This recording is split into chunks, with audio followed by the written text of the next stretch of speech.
কোনো সপ্তাহ বাকি নেই শিশুদেরকে আনতেছে না, মোবাইল দিয়ে খানা খাওয়ায়, মোবাইল দিয়ে এদেরকে বসে রাখে, মোবাইলের ব্যস্ততা, এই শিশু এগুলার ব্রেন শুকিয়ে গ্রোথ তো হয় না, সব শেষ হয়ে যায়। এখন নিয়ে আসে শুধু একর কয় আব্বা, আর নাই, এরপর একটা আর বলতে পারে না, অহরহ আসতেছে আম্মা এতটুক বলে, এরপরে আর বলতে পারে না। খানা দিলে খায়, আর বলে না কি আর লাগবে না লাগবে না, এটা আর বলে না, কারণ মোবাইল দেখে দেখে খাওয়াইছে তো, এর অনুমান ছিল না ভোগ কাকে বলে, খানা কতটুকু হয়, অনুমান ছিল না।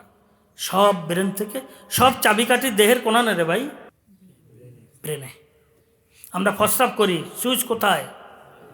পায়খানা করি, সুইচ কোথায়? সব বিষয়গুলো, হাঁটি, চলি, দৌড়ি, খাই, দেখি, শুনি, সবগুলোর সুইচ কোথায়? ব্রেনে।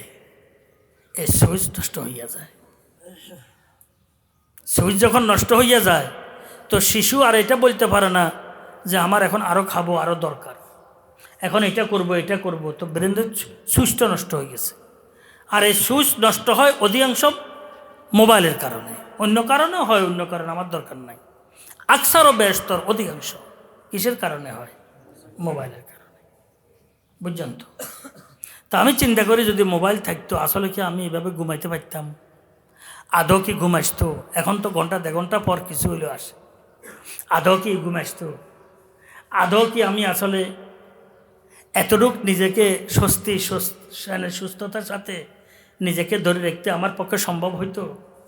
গুণা তো ভিন্ন জিনিস, অপব্যস্ততা তো ভিন্ন জিনিস, অতি ব্যস্ততা তো ভিন্ন জিনিস, কিন্তু স্বাস্থ্য, সুস্থতা, মেধা সব কিছু তো হারিয়ে যেত, কিছুই থাকতো না। এটা আমি বহু সময় আল্লাহ শুকর আদায় করি। কোনো রাত সকাল সাধারণত বাদ যায় না, আল্লাহ শুকর আদায় করে আলহামদুলিল্লাহ আল্লাহ পাকে আমাকে বড় মোবাইল থেকে হেফাজত করছে। বুঝছেন তো? এটা আমার জন্য উপকারী, আরেকজনের জন্য অপকার হইতে পারে, কিন্তু আমার জন্য উপকার। আমি চিন্তা করি এটা হলো যদি আমি কথা বলছেন সার্ভিসিং শুরু করতাম, ড্রাইভিং শুরু করতাম, তাহলে মাথা যেটা স্বস্তি আছিল এটাও যাইত। আল্লাহর রহমতে এখনও নিয়মিত প্রেশারের ওষুধ খাওয়া লাগে না, প্রেশার ওষুধ খাই না, নিয়মিত অনিয়মিত লাগে না, হোমিওপ্যাথিক সামান্য খাই, প্রেশার ওষুধ মাঝে মধ্যে, প্রেশারের ওষুধ আলহামদুলিল্লাহ লাগে না। ডায়াবেটিস আল্লাহর রহমতে এখনও আল্লাহ হেফাজত করছেন। আমি ঢাকাতে গেছি, ডাক্তার আমার পরীক্ষা নিচ্ছে আর বলতেছে এই বয়সে ডায়াবেটিসের ওষুধ লাগে না, প্রেশারের ওষুধ লাগে না। ডাক্তার সাহেব এটা কি আশ্চর্য বিষয় নয়? ডাক্তার একে অপরকে বলতেছে, কথা বুঝছেন তো? আমার ওই এলাকার সময় তা আমি তো আল্লাহর শুকর আদায় করি, আসলে এটা আল্লাহর রহমত, আল্লাহর শুকর, আল্লাহর ফজল, আল্লাহর করম। আল্লাহ সবাইকে সম্পদ দান করো, যতদিন দুনিয়ার মধ্যে রাখো, সুস্থতা, স্বস্তি, শান্তি, ইমানি হায়াত দিয়ে তুমি রাখো। যাওয়ার সময় সুস্থতা, স্বস্তি, শান্তির ভিতর দিয়ে হাকিকি বন্দা হিসাবে তোমার হাবিবের সঠিক উম্মত হিসাবে দুনিয়া থেকে গ্রহণ করো, এটাই তো উদ্দেশ্য, এত কিছু নেই। তো বলতেছে আমি বহু সময় চিন্তা করি, প্রতিদিন চিন্তা করি,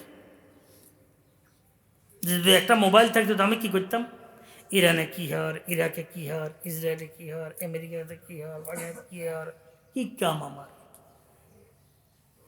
আমি মাঝে মধ্যে যাই, ওইখানে দাঁড়াই, কোথায়? ওই যেখানে ডাস্টবিন ইয়া ফালায়। তা আমি বলছি আসলে যদি সব বিষয়গুলো আমি মাথা নিতাম তো আমার মাথাটা এটা হইতো, ডাস্টবিন, এখানে বোতল আছে, কাগজ আছে, খাতা আছে, বালুস আছে, ভিজা আছে, শুকনা আছে, পচা আছে, গান্দা আছে, সঠিক আছে, পেটিক আছে, আছে নেই, দুর্গন্ধ আছে, সব কিছু এখানে আছে। আর ডাস্টবিনে কিচ্ছু হয় না, গোবর উত্থুপে কিছু হয়, ডাস্টবিনে কিছু হয় না, না পাকে বহু কিছু হয়, ডাস্টবিনে কিচ্ছু হয় না।